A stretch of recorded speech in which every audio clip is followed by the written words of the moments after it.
Saludamos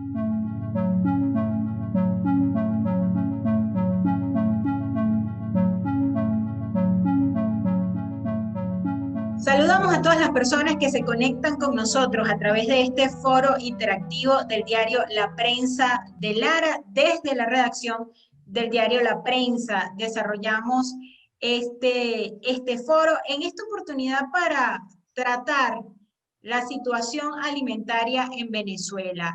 Cada vez es más notorio el número de casos de personas que están en desnutrición crónica. Esta semana hicimos un reportaje de un joven OVE de la zona norte de Barquisimeto que, a pesar de tener 22 años, pesa lo mismo que un niño de 9 años. También ha sido noticia a nivel nacional la muerte de 2 abuelos la semana pasada en Caracas que murieron por no alimentarse bien. Para analizar la situación de Venezuela en cuanto a la inseguridad alimentaria que tiene la nación, tenemos con nosotros en este foro al señor Rodrigo Agudo, ingeniero químico, director de la Asociación Civil Red Agroalimentaria de Venezuela. Además es especialista en planificación y gerencia agroalimentaria. Gracias por aceptar la invitación, señor Rodrigo. Bueno, muchas gracias a ustedes, la oportunidad de poder conversar con ustedes y sus video oyentes. Sí, la primera pregunta es, ¿qué está haciendo el gobierno para garantizar la producción en el país? Porque uno lee a Nicolás Maduro, hace como 13 horas lo acabo de leer, colocó un tuit que decía que habían garantizado los recursos para cosechar en Venezuela. Y que eso iba a ser cubierto por el gobierno, pero la realidad es que cuando uno habla con sectores como Fedeagro específicamente, pues dicen que este ha sido el año más caótico en cuanto a producción nacional.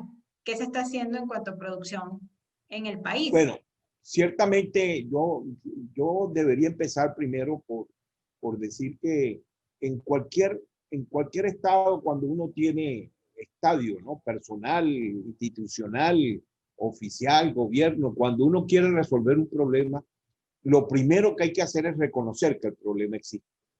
Y creo que la crisis que hoy vivimos, uno de los principales elementos que tenemos es que el gobierno no quiere reconocer que existe crisis y siempre está buscando culpables de la situación que se está viviendo. O sea, Venezuela tiene 6 años en forma consecutiva, 6 años consecutivos, donde el problema de la crisis económica y en términos alimentarios, del problema de la crisis alimentaria ha venido creciendo progresivamente y el gobierno no quiere reconocerlo.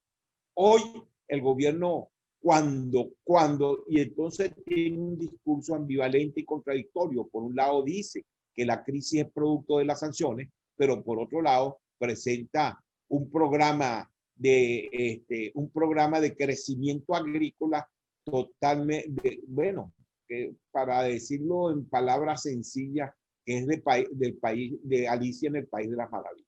O sea, el gobierno lo que está es como la avestruz enterrando la cabeza en la tierra sin reconocer la profunda crisis que está viviendo. Y no lo decimos nosotros, los venezolanos, los sectores productivos o la oposición, lo dice las Naciones Unidas.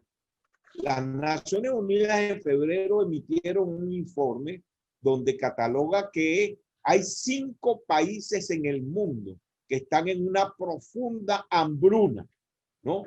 Que van rumbo a un colapso alimentario y que uno de ellos está en Latinoamérica y es Venezuela. Lo que podemos deducir, la otra gran información que da ese informe es que los otros 4 países están en guerra civil. Por lo tanto, la catástrofe humanitaria que nosotros estamos viviendo es producto de que vivimos una crisis en el único país que, no teniendo una guerra civil interna, no tenemos la profunda crisis humanitaria que estamos viviendo y en términos de hambre. El gobierno pensó que podía sustituir la actividad privada en el proceso agroalimentario venezolano. Y eso funcionó por 12 años cuando tuvimos excesos de ingresos y ciertamente hasta el año 2012, 2013, inclusive nosotros tuvimos unas transferencias sociales que representaron el 35% del gasto fiscal. Por cierto, duplicaban y triplicaban el gasto fiscal del resto de los países latinoamericanos. O sea, Venezuela no tiene estadísticas desde el 2007 y el gobierno solo fantasea para poder exculparse de la profunda culpa o de la gran culpabilidad que tiene en la crisis que está viviendo Venezuela. Sí. Cuando usted hace mención a que ya Venezuela es catalogada por organizaciones internacionales como un estado que está en hambruna, uno esa palabra la percibe y se va, por ejemplo, a las imágenes de la Segunda Guerra Mundial, cuando la gente no tenía absolutamente nada que comer y se compartían un pedazo de pan entre tantas personas y recorrían extensas kilómetros de distancia y no se conseguía comida. Realmente estamos en hambruna en este país, o sea, ¿de qué proporción? Vuelvo a insistir, vuelvo a insistir, no lo digo yo, lo dice organismos internacionales, lo dice ese informe de las Naciones Unidas. El informe de las Naciones Unidas señala, señala que Venezuela tiene 1/3 de la población, está en inseguridad alimentaria profunda. En la encuesta en COVID que se hizo hace 3 meses, se publicó una encuesta hecha por la Universidad Católica de Venezuela, habla que el 80%, 79.3% de los venezolanos está sumergido en pobreza extrema. ¿Qué significa pobreza extrema? Pobreza extrema es que una familia no tiene recursos para poder comprar las necesidades mínimas proteicas y calóricas para poder sobrevivir. No, eso es pobreza extrema, el 80% de la población.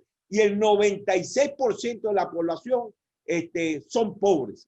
¿Qué significa que son pobres? Que no tienen recursos para poder cubrir sus necesidades primarias, además de la alimentación, poder tener el acceso a la movilidad, etc.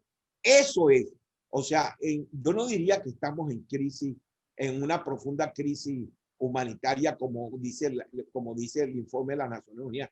Yo digo que estamos en una catástrofe humanitaria, a pesar de que somos uno de los 5 países con mayor hambruna en el mundo, ¿no?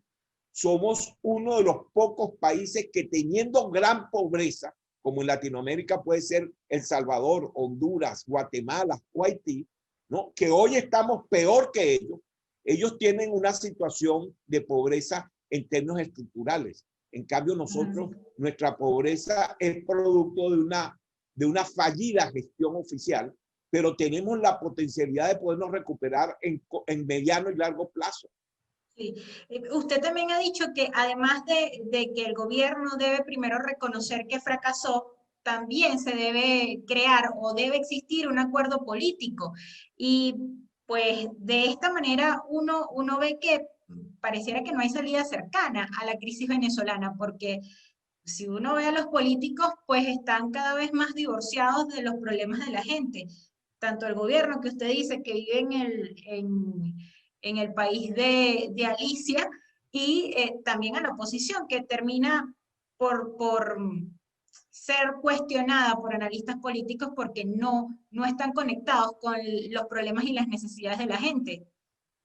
Bueno, yo vuelvo a decir que cuando yo hablo del gobierno, no quiero con esto señalar cuáles pueden ser las parcialidades políticas o no, evidentemente. El gobierno de un país es el que tiene que administrar las políticas públicas y es el que tiene que desarrollar una acción en términos de fomento de la actividad económica en el país. En términos agroalimentarios, porque esto sí quiero hacerlo señalar, a diferencia de otros sectores donde el Estado venezolano sí tiene que actuar como agente económico porque constitucionalmente es el dueño del subsuelo, de todos los recursos mineros, sean fósiles o no fósiles, y por lo tanto es un actor económico. En el sector agroalimentario el Estado no tiene por qué estar metido. Y ese es el primer problema que nosotros tenemos, que el Estado se expropió fincas para ser ganaderos, expropió empresas para ser agroindustrial, expropió grandes establecimientos de comercialización porque quiere ser comercialización. Y ahora también, además, se convirtió en el distribuidor de los programas sociales. No. Cuando yo hablo de gobierno, el gobierno debe hacer lo que debe hacer. Lo que sí creo es que evidentemente hoy la fracción política que está en el gobierno debe rectificar el fracaso. Pero también creo que nosotros debemos reconocer que ya Venezuela también en términos de su espectro social y de su espectro político cambió. Y para eso lo que necesitamos es un gobierno de unidad nacional. Necesitamos un gobierno donde las distintas fracciones políticas se reconozcan entre sí, porque tampoco creo que la solución del país está en quítate tú para ponerme yo. ¿Qué medidas urgentes se deberían aplicar en el país para empezar a salir de la catástrofe humanitaria de la que usted habla? ¿Y cuánta inversión necesitaría Venezuela para ir recuperando su producción de alimentos? Necesitamos un apoyo externo que en primer lugar nos garantice el abastecimiento alimentario. O sea, la producción de alimentos no puede restablecerse internamente de la noche a la mañana. La producción agrícola va a tardar entre 12 y 18 meses, dependiendo de los ciclos agroclimáticos, el poder empezar a recuperar su producción, que no significa otra cosa que la producción de las materias primas. La agroindustria va a tardar entre 3, 4, 5 meses mientras logra restablecer su equilibrio interno, recuperar los niveles de empleo, etcétera, para poder poner a funcionar un 60% de la capacidad ociosa que hoy tiene, en cierta manera. Por eso nosotros, primera medida, nosotros vamos a tener que importar alimentos procesados por 1 o 2 meses, y en paralelo tenemos que empezar a contratar la materia prima para reactivar la agroindustria, y en paralelo tenemos que empezar a importar los insumos y los repuestos para que la agricultura responda. Entonces, en el cortísimo plazo necesitamos que importar alimentos. En el corto plazo, a partir de 3, 4 meses, que lleguen las materias primas para reactivar la agroindustria progresivamente, y en el mediano plazo, entre 18 a 20 meses, se empiece a reactivar la agricultura. Pero las 3 decisiones hay que hacerlas a partir de ayer. Hay que hacerla a partir de ayer, y para eso necesitamos un consenso. Y necesitamos un consenso político. ¿Por qué? Porque ese consenso político es el único que nos va a garantizar que el mundo externo nos dé el apoyo financiero para poder iniciar esas 3 acciones que dije que desde ayer deberíamos estar haciendo. Si no tenemos un consenso político interno, no vamos a tener apoyo externo económico. Tenemos una población que no tiene niveles de acceso, por lo tanto hay que montar en paralelo, y esa sería la 4ª acción, ¿no? Un programa de transferencia directa para que esa población, los montos vayan reduciéndose progresivamente, para que no se quede en forma permanente, para que ese alimento que ahí aparezca, la población lo pueda comprar. ¿Han promediado cuántos recursos se necesitan para esa primera fase? Yo creo que hay equipos en términos macroeconómicos. Yo estoy hablando en términos alimentarios. Yo creo que nosotros en el primer año nosotros vamos a necesitar el financiamiento, porque no es tanto la inversión, sino el financiamiento del capital de trabajo para reactivar las actividades, porque la infraestructura la tenemos. Vamos a necesitar entre unos 3.000, 4.000 millones de dólares. Creo que ese subsidio directo, según los especialistas, lo han estimado en unos 6.000, 7.000 millones de dólares. O sea que estamos hablando de unos 10.000 millones de dólares para lo que es restablecer el equilibrio social en cuanto a abastecimiento.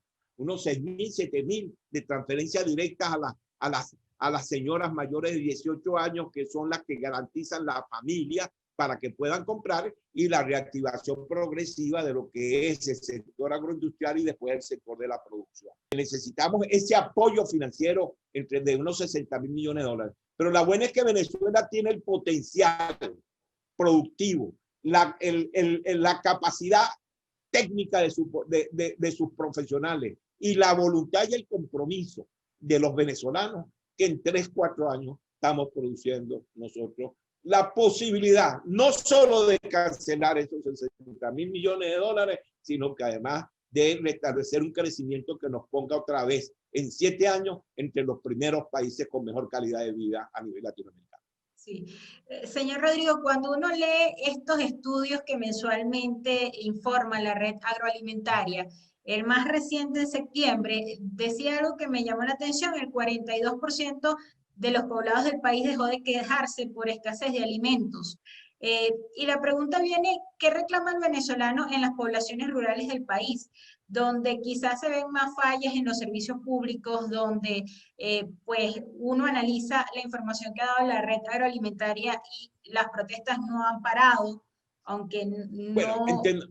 entendamos que la población rural de Venezuela, y por eso esa es una información cierta, entendiéndola como muy bien usted lo ha señalado en el marco de la población rural, ¿no? La población rural no es más del 4 o 5% de la población venezolana, en términos de la población rural, de la ruralidad profunda.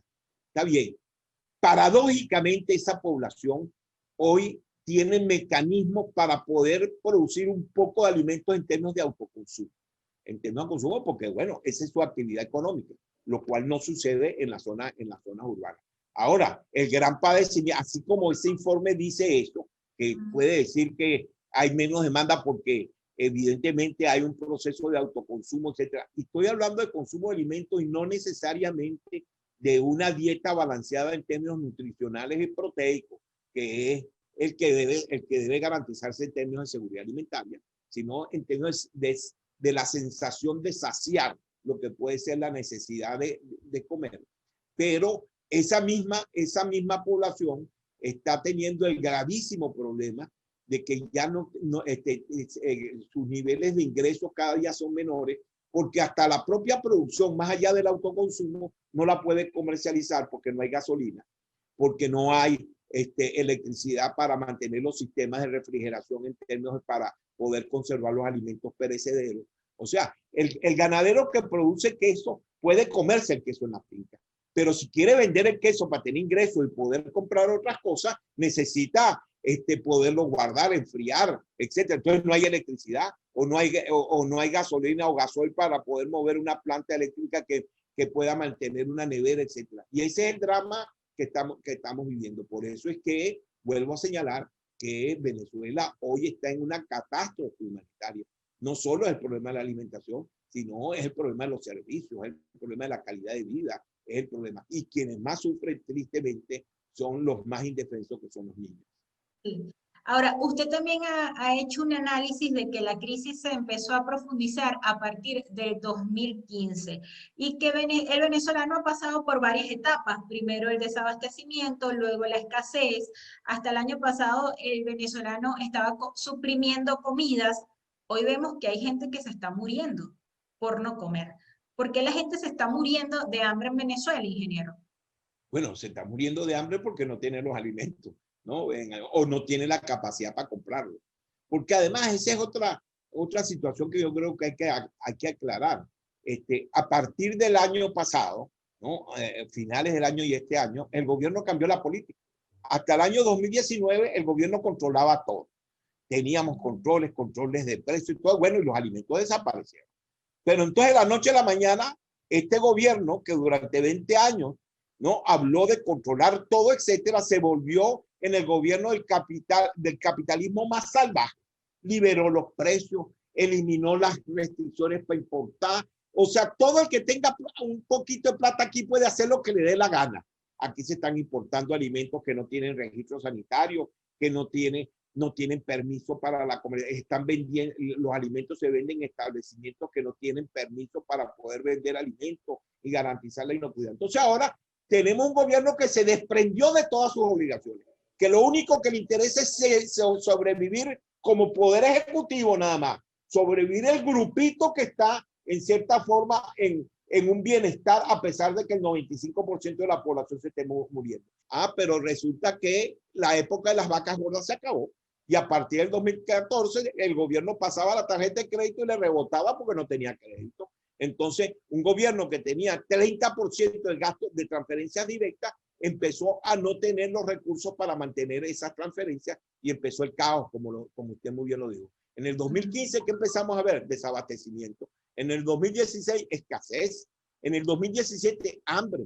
En el 2018, desnutrición. En el 2019, crisis alimentaria.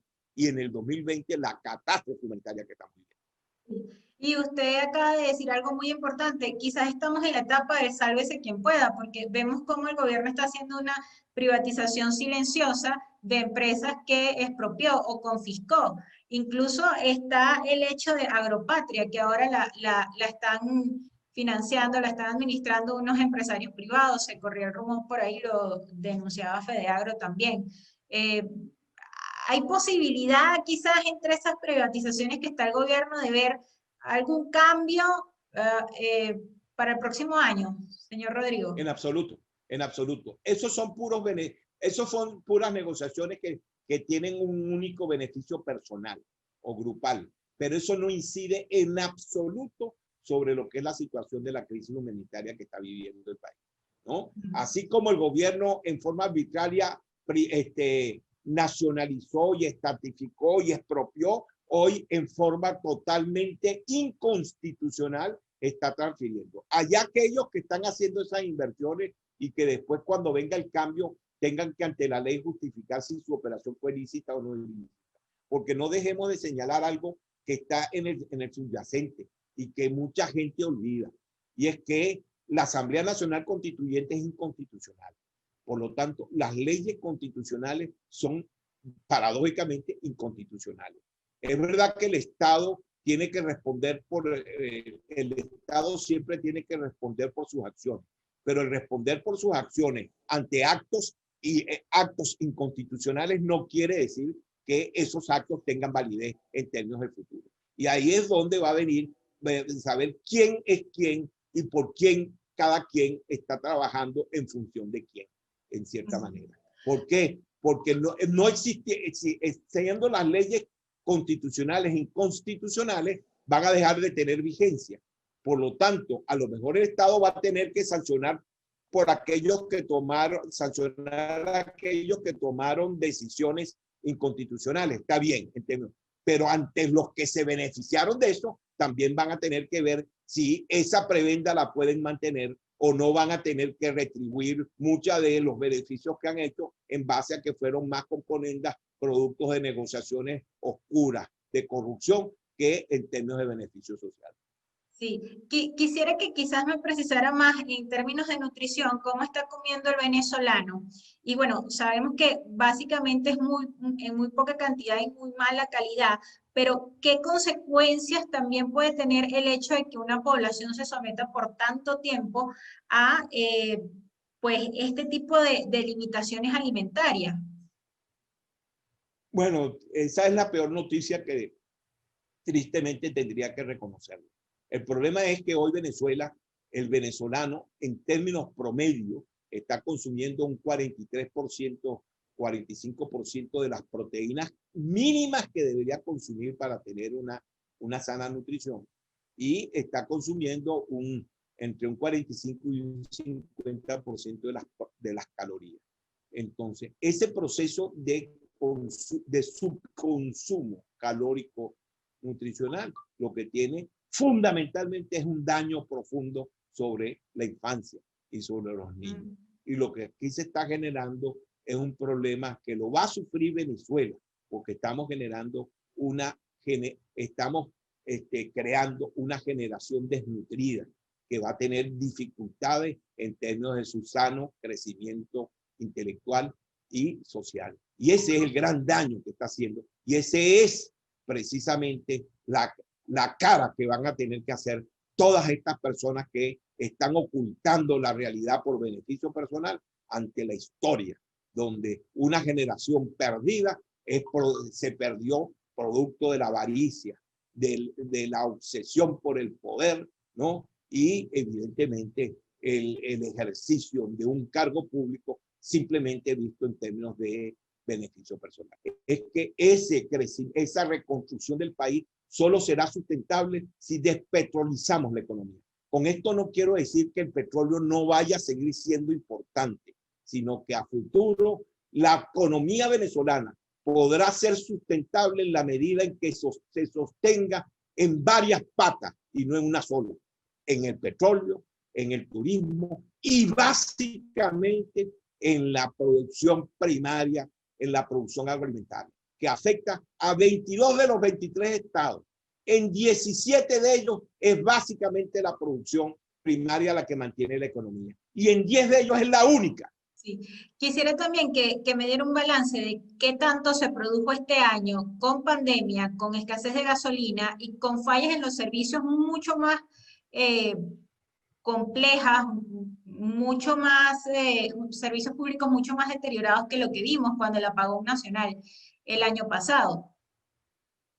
Mire, usted me está pidiendo casi el que yo me convierta en Merlín con una bola de cristal. En un país donde no hay información desde el 2007, en un país donde uno no se puede movilizar porque no hay gasolina, en un país donde uno no se puede comunicar porque no hay internet, cualquier cosa que yo le diga, asumo la responsabilidad, le voy a dar una estimación, pero no deja de ser una estimación personal que pudiera ser una especulación de poca monta o de gran monta, porque nadie, ni el gobierno, hoy tiene la posibilidad de poder hacer una radiografía real que tiene el gobierno por incompetencia, porque la gerencia pública hoy tristemente responde no a una formación técnica, sino a una lealtad política, por lo tanto, por ignorancia, difícilmente pueden estimar. El que hoy se esté hablando de un plan que va a sembrar 3.400.000 hectáreas, lo único que demuestra es ignorancia.